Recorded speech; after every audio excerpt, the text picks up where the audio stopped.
बिस्मिल्लाहिर्रहमानिर्रहीम। अस्सलाम वालेकुम। आज 26 अक्टूबर बरोज़ जुमेरात हम बात करेंगे एतज़ाज़ अहसन साहब की जानिब से एक बड़ा केस जीतने के बाद अब एक नया केस दायर किया गया है। लतीफ़ खोसा ही उसमें वकील हैं और वो मामला है कि किस तरीके से पाकिस्तान तहरीक इंसाफ के रहनुमाओं को पहले अगवा किया जाता है, गायब रखा जाता है और फिर उसके बाद ये बात सामने आती है कि वो अपनी मर्ज़ी से गए थे। तो ये सिलसिला कहाँ रुकेगा? बहुत अहम दरख्वास्त दायर की गई है, जबकि इसी तरह के रिमार्क्स और जो ऑब्जर्वेशन लाहौर हाई कोर्ट ने भी दी है कि एक बंदा गायब हो जाता है और वापस आके कहता है मैं अपनी मर्ज़ी से गया था, उस पर अदालत ने कहा कि यहाँ लोग गायब होते हैं फिर आकर कहते हैं कि वो ख़ुद कहीं गए थे, हालात तो यहाँ तक पहुँच चुके हैं। बड़ी सख्त सरजनिश अदालत की जानिब से की गई, उसकी तफसील भी मैं आपके साथ शेयर करूँगा और एक दो और मुकदमात हैं। एक बात मैं आपको बताता चलूँ कि साइफ़र केस में जेल ट्रायल के हवाले से इमरान खान पर जो फ़र्द जुर्मायत की गई थी, फ़र्द जुर्मायत करने के फ़ैसले को चैलेंज किया गया था इस्लामाबाद हाई कोर्ट में। पहले एतराज़ात लगे थे, उन एतराज़ात को ख़त्म किया गया था। एतराज़ात को ख़त्म करने के बाद दोबारा केस समाअत के लिए मुकर्रर किया गया और कल 25 अक्टूबर को समाअत होनी थी, आज 26 अक्टूबर को समाअत होनी थी, कल 25 अक्टूबर को ये केस समाअत के लिए मुकर्रर किया गया था और अचानक से वो केस कॉज लिस्ट कैंसिल कर दी जाती है अर्जेंट केस की। ये नहीं था कि इसमें नोटिस हो चुके थे और रेगुलर केस था। अर्जेंट केस वो होता है जो फ्रेश दायर हुआ हो और अगले दिन लगने ही लगना होता है। उस पर चूँकि आज 26 अक्टूबर है तो आज कोई स्टे ऑर्डर आ सकता था, कल 27 अक्टूबर को गवाहान को तलब किया हुआ है, तो अदालत ने काज लिस्ट ही कैंसिल कर दी है। पाकिस्तान तहरीक इंसाफ के वकला कहते हैं कि साइफर केस में जेल ट्रायल करते हुए इमरान खान पर जो फ़र्द जुर्मायत की गई थी उस हुक्मनामे को हमने इस्लामाबाद हाई कोर्ट में चैलेंज किया, तमाम एतराज़ात दूर किए गए, केस की केस 26 अक्टूबर को समाअत के लिए मुकर्रर कर दिया गया, मगर अब इस केस के लिस्ट को कैंसिल कर दिया गया है। अदालती अमले के पास कोई जवाब नहीं है, बस इतना बता रहे हैं कि ऊपर से हुक्म आया है। ये पाकिस्तान तहरीक इंसाफ के वकला की जानिब से इंकशाफ किया गया है कि ये सलूक हमारे साथ किया जा रहा है, हमारे फ़ैसले पेंडिंग रखे जाते हैं, हमें केसेस हमारे लटकाए जाते हैं और फिर उसके बाद ये सलूक किया जाता है कि केस हमारा फ़िक्स करने के बाद कॉज लिस्ट कैंसिल कर दी जाती है। कल लाहौर हाई कोर्ट में ऐसा हुआ था कि 7 दरख्वास्त ज़मानतों पर फ़ैसला होना था, कॉज लिस्ट मनसूख हो गई और आज यहाँ भी वही हुआ। दूसरी जानिब इंसदाद दहशतगर्दी अदालत ने इस्लामाबाद ने अबुल असनाद ज़ुल्करनैन ने 18 मार्च जुडिशल कम्प्लेक्स हमला केस में पाकिस्तान तहरीक इंसाफ के रहनुमाओं मुराद सईद, उमर अयूब, अली अमीन गंडापुर समेत 10 पाकिस्तान तहरीक इंसाफ के रहनुमाओं के दायमी वारंट गिरफ़्तारी जारी कर दी है और दायमी वारंट गिरफ़्तारी जारी होने के बावजूद अदालत से मुसलसल गैर हाज़िर रहने पर वारंट गिरफ़्तारी जारी किए गए। शिबली फराज, फ़रूख हबीब, हमाद अज़हर के भी वारंट जारी किए गए। अली नवाज़ अवान, हसान खान नियाज़ी, उमर सुल्तान और कर्नल मोहम्मद आसिम के भी दायमी वारंट गिरफ़्तारी जारी किए गए। अदालत ने कहा कि मुलज़मान को इश्तिहारी करार दिया जा चुका है, मुलज़मान जहाँ नज़र आएँ गिरफ़्तार करके अदालत में पेश किया जाए। अब इसमें मैं हैरान होता हूँ कि जब इनकी अपनी ऑफिशियल रिपोर्ट है और ये इस बात को तस्लीम कर चुके हैं कि हसान नियाज़ी आर्मी की हिरासत में है, और ये बात भी मैं आपको बता दूं कि वफाकी हुकूमत की जानिब से ये फ़ैसला किया गया है कि आर्मी अदालतों के ख़िलाफ़ जो सुप्रीम कोर्ट का फ़ैसला था उसके ख़िलाफ़ अपील दायर की जाएगी। अब 184(3) में अपील का हक़ दिया गया है। अपील इस बेंच से बड़ा बेंच होगा जो सुनेगा और वो फिर जो चीफ़ जस्टिस हैं काजी फैज़ी साहब उनकी सरबराही में ही सुना जाएगा। तो अब देखना ये है कि वो इस सारे मामले पर क्या फ़ैसला देते हैं। उस पर देखना है कि काजी फैज़ी साहब की जानिब से क्या फ़ैसला आता है, क्या उस ऑर्डर को सस्पेंड किया जाता है, क्योंकि अभी तक तो जो आर्मी तहवील में हैं उनको सिविल अदालतों के हवाले नहीं किया गया। अब अगर अपील में पहली तारीख पर फ़ैसला सस्पेंड नहीं होता तो फिर अदालत सवाल भी कर सकती है कि क्या आपने अदालत के फ़ैसले पर अमल दरामद कर दिया है। तो ये एक खैर तवील मामला है और वफाकी हुकूमत ने फ़ैसला किया है। अब हसान नियाज़ी जब है ही उनकी तहवील में, ऑफिशियल तहवील में है, उसके बाद भी उनके वारंट गिरफ़्तारी जारी किए जा रहे हैं और उनको इश्तिहारी करार दिया जा रहा है। ये हमारे हुकूमत का अनोखा ही है, चूँकि वो अदालतों को गाइड ही नहीं करते, अदालतों को बताते ही नहीं हैं कि असल मामला है क्या। बहरहाल ये पाकिस्तान तहरीक इंसाफ के 10 जो लोग हैं उनके ख़िलाफ़ ये कार्रवाई शुरू कर दी गई है और उनको इश्तिहारी करार दे दिया गया है।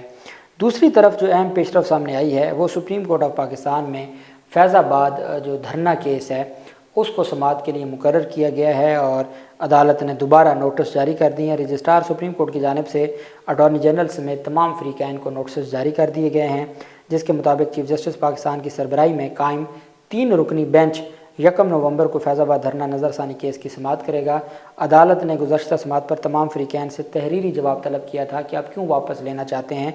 ख़ास तौर पर जो सरकारी इदारे थे, इलेक्शन कमीशन था, MI थी और IB थी और पैमरा था और पाकिस्तान तहरीक इंसाफ ने भी दरख्वास्त दायर की थी, MQM ने भी कर दी और तमाम फ़रीक़ैन की जानिब से कहा गया था कि हम अपने केसेस वापस लेते हैं। तो अब यही सवाल था कि आप अपने केसेस कैसे वापस ले सकते हैं जब ये सारा मामला अदालतों में जा रहा था और ये सारी चीज़ें अदालतों में जा रही थी।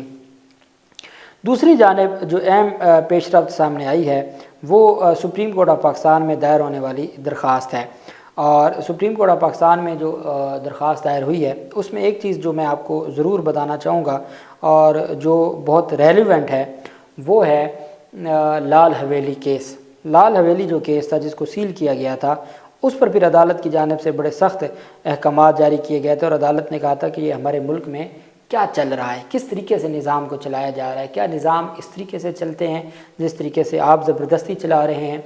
लाहौर हाई कोर्ट के जस्टिस मिर्ज़ा वकास रऊफ़ ने लाल हवेली के मलकियती केस में महकमा वक्फ़ मतरूका अमलाक के लीगल एडवाइज़र के पेश न होने पर सख्त इजहार बरहमी करते हुए कहा कि यहाँ लोग गायब होते हैं फिर आकर कहते हैं कि वो ख़ुद कहीं गए थे। कितनी सितम ज़रीफ़ी है। लाल हवेली मलकियती तनाज़ा केस की समाअत हुई जो कि लाल हवेली सील करने और मलकियती रजिस्ट्री मनसूख करने से मुतल्लिक़ था। समाअत हाई कोर्ट रावलपिंडी बेंच के जस्टिस मिर्ज़ा वकास रऊफ़ ने की। इसमें दिलचस्प बात यह हुई कि दौरान समाअत महकमा मतरूका वक्फ़ अमलाक के लीगल एडवाइज़र पेश ना हुए जिस पर अदालत ने सख्त बरहमी का इज़हार किया। अदालत ने कहा कि समाअत 30 अक्टूबर तक मुलतवी की जा रही है, आइंदा तारीख पर लीगल एडवाइज़र ना आए तो रिकॉर्ड के मुताबिक फ़ैसला कर देंगे। अदालत ने कहा कि यहाँ लोग गायब हो जाते हैं फिर आकर कहते हैं कि वो ख़ुद कहीं गए थे। अदालतें किसी की मर्ज़ी से नहीं अपनी मर्ज़ी से चलेंगे। मालूम करें कि लीगल एडवाइज़र तो गायब नहीं हो गया, ये अदालत का कहना था कि मालूम करें कि लीगल एडवाइज़र तो गायब नहीं हो गया। अदालत ने एडिशनल अटॉर्नी जनरल से इस्तफसार किया कि अब तो हालात हर गुज़रते दिन के साथ तब्दील हो रहे हैं, क्या आपको भी हार्ड लाइन पर नई हदायत का इंतज़ार तो नहीं है। वकील पिटिशनर ने कहा कि यह ताख़ीरी हरबा है।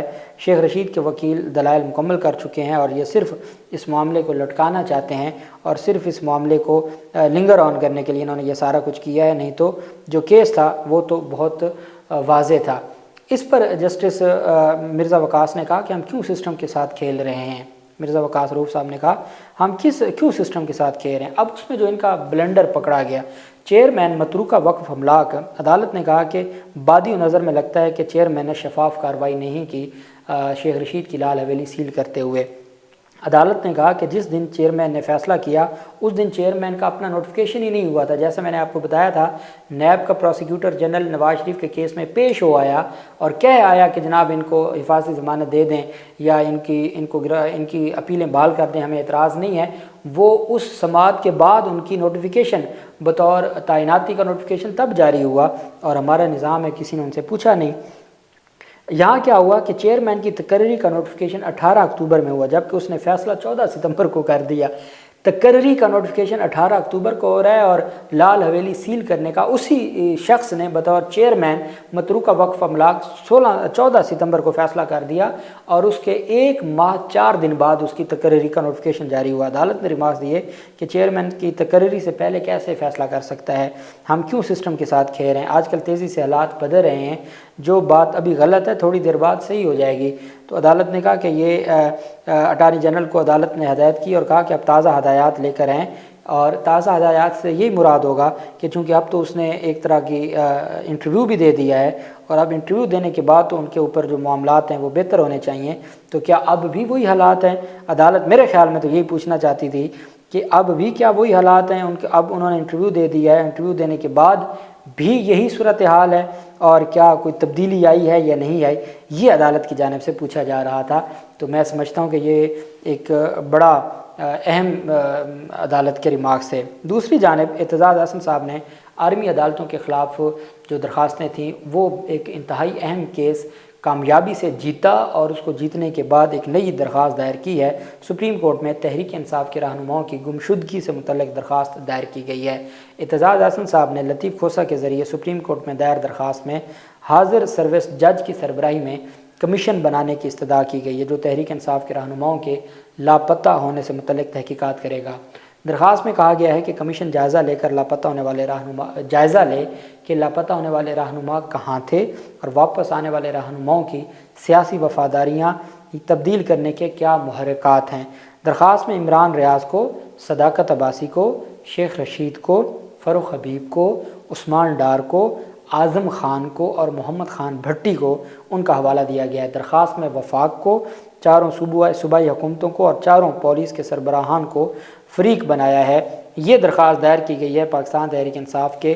اب سوال ان کا بڑا اہم تھا۔ اعتزاز احسن صاحب نے کہا کہ ہم صرف یہ چاہتے ہیں کہ ایک جوڈیشل کمیشن بنے، سپریم کورٹ کے ایک سٹنگ جج پر مشتمل ہو، وہ ان تمام لوگوں کو بلائے، آف دی ریکارڈ ان سے پوچھے ہاں بھئی کہاں تھے آپ 5 مہینے تو عمران خان کے نعرے لگاتے رہے، اچانک ایسا کیا ہوا کہ خبر آتی ہے کہ آپ کو گرفتار کر لیا گیا ہے، آپ خود کہتے ہیں جی کہ آپ کو رہا کیا گیا ہے، آپ چلا کاٹ رہے تھے یا اس طرح کا کوئی سلسلہ تھا، تو اس کے بعد فوراً آ کے آپ ایک دم پی ٹی آئی کو چھوڑ دیتے ہیں، آپ رہا ہو جاتے ہیں، آپ کے خلاف آپ اشتہاری ہیں تو آپ کی پریس کانفرنس لائیو چلتی ہے، آپ گھروں میں سکون کی لائف گزارتے ہیں، کوئی آپ کو گرفتار نہیں کرتا، تو کون سے ایسے محرکات ہیں جو غائب کرتے ہیں اور پھر اس کے بعد سیاسی وابستگیاں تبدیل کرتے ہیں۔ اعتزاز احسن کا کہنا ہے کہ اس طرح تو یہ سلسلہ جاری رہا تو ملک میں سیاست ہی ختم ہو جائے گی۔ آپ نے جب کسی سیاسی جماعت کو ختم کرنا ہے، آپ اس کے رہنماؤں کو 20 دن چلے پہ لے جائیں، اس کے بعد وہ آ کے کہیں جی کہ ہم تو پیپلز پارٹی کو چھوڑ دیا، ہم نے تو نون لیگ کو چھوڑ دیا، ہم نے تو